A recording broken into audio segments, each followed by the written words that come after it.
Hey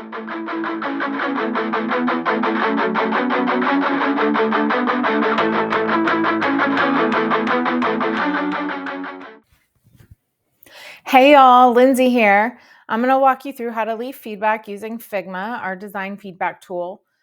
If you're watching this video, I've probably sent you a link to a design file in Figma.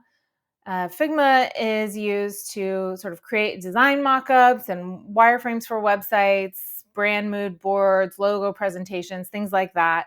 And it helps us collect, organize, and act on your design feedback.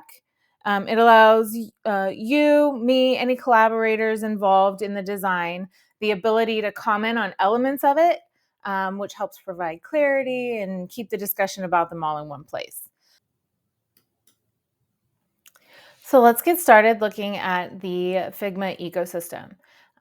You might see when you first show up that there's like nothing.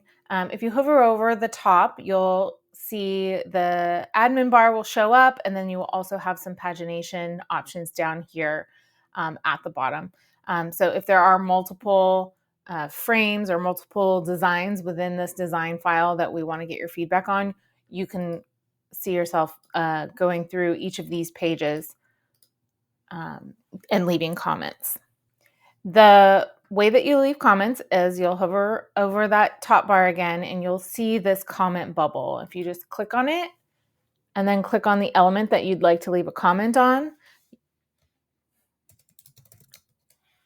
then click the submit button and it will show up. Your comments will start to collect over here on the right sidebar. And from here, you can do things like resolve a comment. So if we've made a change and you like that change, you can hit resolve and then the comment goes away.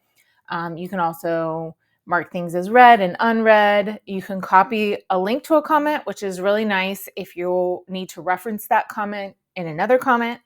You can also delete your comments, of course.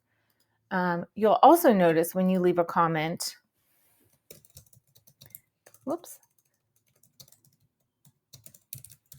that you have some options here to attach images, screenshots, things like that. You can react via an emoji. You can even mention people. If there are multiple collaborators giving feedback on the design files, you can actually mention them so that they get a notification. So that's it. That's the high level of how to leave comments in Figma. Typically, the process will go, you leave comments, I will come in and try to process each of those comments, make the design changes that need to be made. If anything needs a discussion, I'll reply to your comments. And again, it's just a way for us to keep all of these design discussions in one place. So, all right, thanks for watching.